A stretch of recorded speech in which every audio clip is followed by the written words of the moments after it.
Hi friends, இது 60ஆம் கல்யாணத்தோட part 2 video தான். So நான் ஆல்ரெடி பார்ட் 1 பார்த்துருப்பேன். பார்க்கல அப்படின்னா நீங்கள் மறக்காமல் செக் பண்ணி பாருங்கள். ஏன் இப்படி பார்ட் 1 பார்ட் 2 போடுறேன் அப்படின்னு பார்த்தீங்கன்னா, இது ரொம்ப லாங்காக போகுது வீடியோ. அது மட்டும் இல்லாமல் ஒவ்வொன்றும் டீட்டெயில்டாக போட்டிருக்கேன். இந்த கோயிலில் இந்த மாதிரி தான் நடக்கும் சிறப்பாக அப்படின்றதுக்காக தான். நீங்கள் போகிறதுக்கான வாய்ப்பு கிடைக்கலனாலும் இதை பார்க்குறதுக்கான சான்ஸாவது உங்களுக்கு கிடைக்கும் இல்லையா? ஸோ அதனால தான் நான் டீட்டெயில்டாக வீடியோ போடுறேன். எதையும் ஸ்கிப் பண்ணலை. தேவையில்லாத இடத்துல மட்டும் ஸ்கிப் பண்ணிவிட்டு மற்றபடி எல்லாமே முக்கியமான இதெல்லாம் நான் கண்டிப்பாக இதில் ஆட் பண்ணியிருக்கேன். ஸோ நம்ம சேனல் ஃபஸ்ட் டைம் பார்க்குறீங்கன்னா மறக்காமல் சப்ஸ்கிரைப் பண்ணிக்கோங்க. எல்லா வீடியோவும் மறக்காமல் செக் பண்ணிக்கோங்க. சூப்பராக இருக்கும். வாங்க வீடியோக்குள்ளே போகலாம்.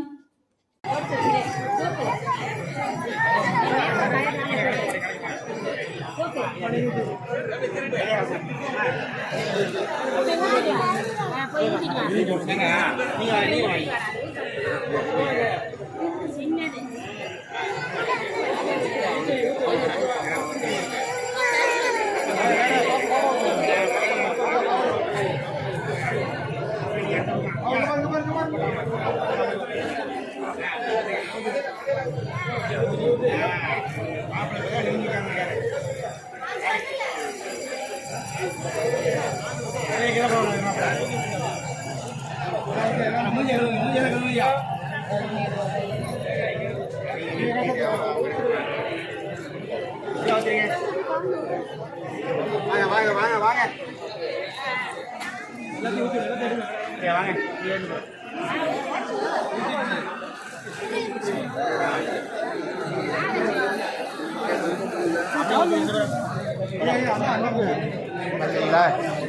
பதிரிலையா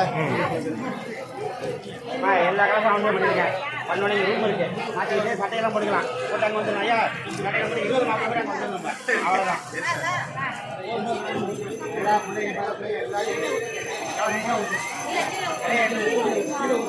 சரடை வாங்கிப்பா. யார்ப்பா சரடை?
ஃபேமிலி மெம்பர்ஸ் எல்லாருமாவும் அம்மாக்கும் அப்பாவுக்கும் தலையில் தண்ணி இந்த மாதிரி ஊற்றணும்.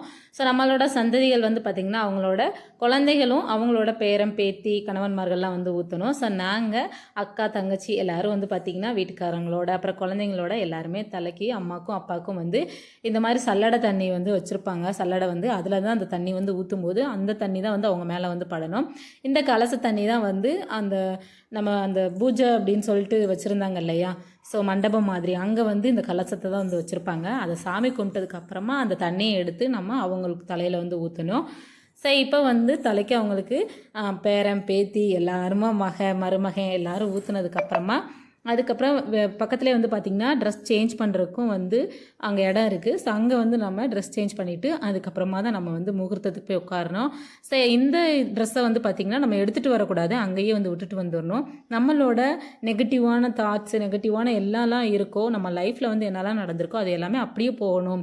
இனிமேல் நம்ம 60க்கு அப்புறமா நோய் நொடி இல்லாமல், ஏன்னா 60 வயசுக்கு அப்புறமா தான் நோயெல்லாம் இப்போ ஜாஸ்தியாக வருது.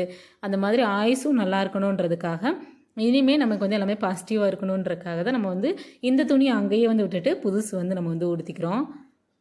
குழந்தைங்களுக்கெல்லாம் இது என்ன நடக்குது என்னன்னே தெரியல. அவ்வளோ குசியாக அவங்களும் தண்ணிலாம் ஊற்றிட்டு இருந்தாங்க. இந்த வயசில் அவங்களுக்கு இதெல்லாம் கொடுத்து வச்சுருக்குன்னா ரொம்ப பெரிய விஷயந்தான். ஸோ அவங்களும் ஜாலியான அவங்க 3 பேர் அவங்க வேலையில் கரெக்டாக இருந்தாங்க, விளையாண்டுட்டு. எல்லோரும் ஆச்சரியமாக பார்த்தாங்க. பரவாயில்ல, குழந்தைங்க எல்லோரும் இந்த மாதிரி ஜாலியாக ஒற்றுமையாக இருக்கிறதே பெரிய விஷயந்தான் அப்படின்னு சொல்லிட்டு.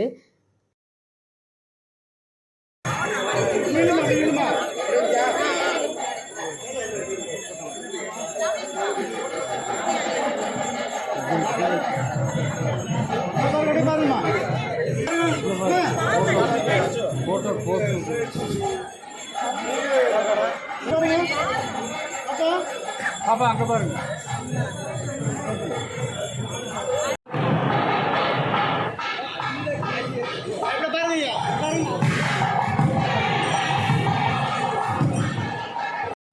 இப்போ இருக்க காலத்துக்கு பெரியவங்களுக்கெலாம் ஒற்றுமைனா என்னன்னே தெரியாது.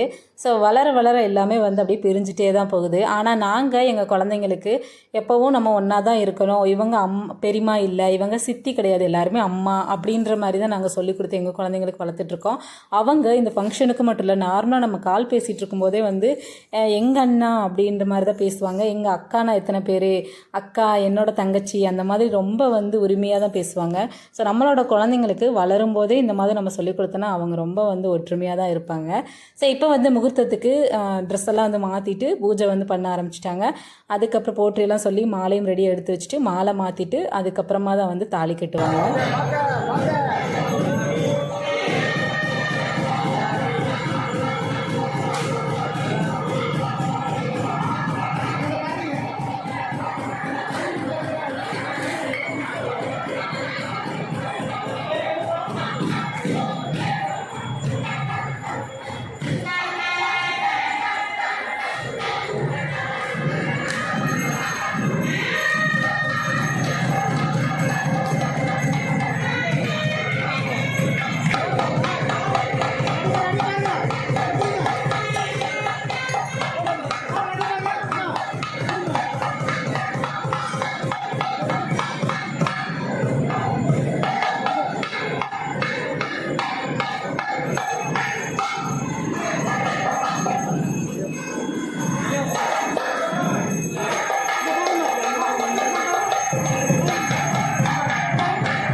நம்ம யூஸ்வலாக கல்யாணம் எப்படி பண்ணுவோமோ அதே மாதிரி தான் 60ஆம் கல்யாணம்.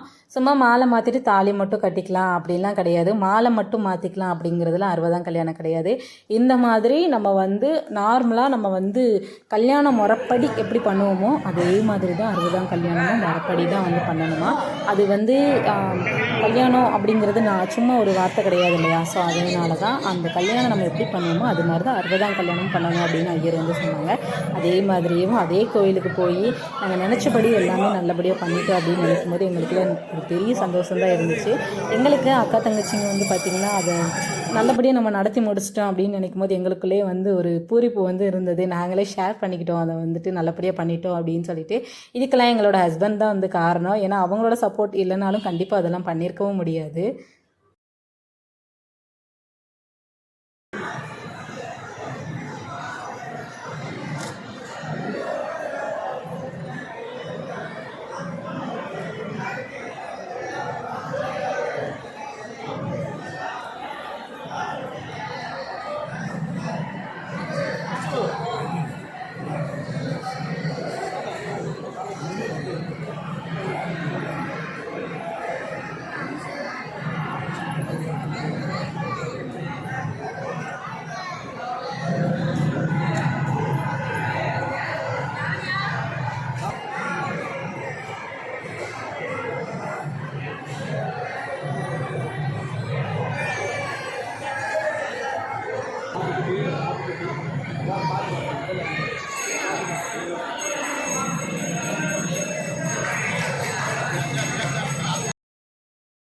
ஒரு பொண்ணுக்கு பெற்றவங்க நல்லபடியாக அமையணும், இல்லைனா கட்டின புருஷன் வந்து நல்லபடியாக அமையணும்னு சொல்லுவாங்க. எங்களுக்கு வந்து எல்லாமே நல்லபடியாக தான் அமைஞ்சிருக்கு. ஸோ அதனால தான் இவ்வளோ தூரம் வந்து நாங்கள் இதை எடுத்து நடத்த முடியுது. நல்லபடியாக நடத்தி முடிச்சிட்டோம். இப்போ நாங்கள் வந்து பார்த்திங்கன்னா அப்பா அம்மா கிட்ட வந்து ஆசீர்வாதம் வந்து வாங்கிட்டோம். எல்லாருமே வந்து அவங்களோட குழந்தைங்கள வச்சுட்டு காலில் விழுந்து ஆசீர்வாதம் வந்து வாங்கியாச்சு. அதுக்கப்புறம் வந்து பார்த்திங்கன்னா பூஜை கஜ பூஜைன்னு சொல்லுவாங்க. ஸோ அது பண்ணுறதுக்காக ஆரத்தியெல்லாம் எடுத்து அப்பாவுக்கும் அம்மாவுக்கும் எல்லா சடங்குகளையும் முடிச்சுட்டு அங்கே வந்து கிளம்பிட்டோம். கோயிலுக்கு முன்னாடி வந்து பார்த்திங்கன்னா கோமாதா வந்து இருக்கும், அதுக்கப்புறம் யானை வந்து இருக்கும். அவங்கக்கிட்டையும் நம்ம வந்து தேங்காய் வாழைப்பழம் அதுக்கப்புறம் 50 ரூபா காணிக்க கொடுத்துட்டு யானைக்கிட்டையும் கோமாதா கிட்டையும் ஆசீர்வாதம் வந்து வாங்கியாச்சு. அதுக்கப்புறம் உள்ளே வந்து யமதர்மராஜா வந்து இருப்பாங்க. அவங்கக்கிட்ட வந்து பார்த்திங்கன்னா ஒவ்வொரு தம்பதிகள் வரும்போது அவங்க குடும்பத்தார் வரும்போது அந்த ஸ்க்ரீனை வந்து ஓப்பன் பண்ணி சாமியை வந்து காமிப்பாங்க. அதோட ஸ்டோரியும் வந்து சொல்லுவாங்க. எல்லாரும் வந்து பார்த்திங்கன்னா உள்ளே வந்து அலோடு கிடையாது. மெயினாக தம்பதிகள் தான் உள்ளே வந்து போகணும். அவங்களுக்கு வந்து இந்த ஸ்டோரி சொல்லுவாங்க. பார்க்கும்போதே அப்படியே வந்து ரொம்ப புல்லரிப்பாக இருந்தது அந்த யமதர்மராஜனை பார்க்கும்போதேவும். ஸோ நல்லபடியாக உள்ளே போய் சாமிலாம் கும்பிட்டுட்டு உள்ளே வந்து கேமரா நாட் அலோடு. ஸோ அதனால் உள்ளே வந்து நாங்கள் எடுக்கலை, வெளியில் நடக்கிற பூஜைகளை மட்டும் எடுத்தாச்சு. ஸோ அதுக்கப்புறம் இங்கே நடக்கிற பூஜையெல்லாம் பண்ணி முடிச்சுட்டு கல்யாணம் நல்லபடியாக முடிஞ்சது, எல்லாமே நல்லபடியாக முடிஞ்சது அப்படின்னு சொல்லிட்டு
ஸோ திருக்கடையூர்னா எங்கே இருக்குது, எப்படி அங்கே கல்யாணம் நடக்கும் அப்படின்னு எங்களுக்கு தெரியாத ஒரு காலமாக இருந்தது, நேரமாக இருந்தது. இப்போ அம்மாவுக்கும் அப்பாவுக்கும் நாங்கள் நினச்சபடியே கல்யாணம் நல்லபடியாக முடிச்சு வச்சுட்டோம்.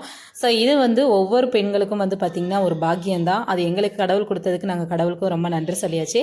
இந்த வீடியோ பார்த்தது மூலிமா உங்களுக்கு கண்டிப்பாக ஏதாவது ஒரு ஐடியா கிடச்சிருக்கும். இல்லை இந்த வீடியோ பார்த்ததுனால இங்கே இப்படிலாம் நடக்குமா அப்படின்றது கூட உங்களுக்கு வந்து நிஜமாக தெரிஞ்சிருக்கும். ஸோ என்னோட வீடியோ உங்களுக்கு கண்டிப்பாக பிடிச்சிருந்துச்சுன்னா மறக்காமல் லைக் பண்ணி ஷேர் பண்ணி கண்டிப்பாக கமெண்ட் பண்ணுங்கள். உங்கள் ஃப்ரெண்ட்ஸ் அண்ட் ஃபேமிலிஸ்க்கும் ஷேர் பண்ணி விடுங்க. நிறைய ஃபோட்டோஸ் வந்து நாங்கள் எடுத்திருக்கோம். கண்டிப்பாக நான் நெக்ஸ்ட் வீடியோவில் வந்து உங்கள் எல்லாருக்குமே வந்து ஆல்பம் வந்ததுக்கப்புறம் காட்டுறேன். பாய், தேங்க்ஸ் ஃபார் வாட்சிங்.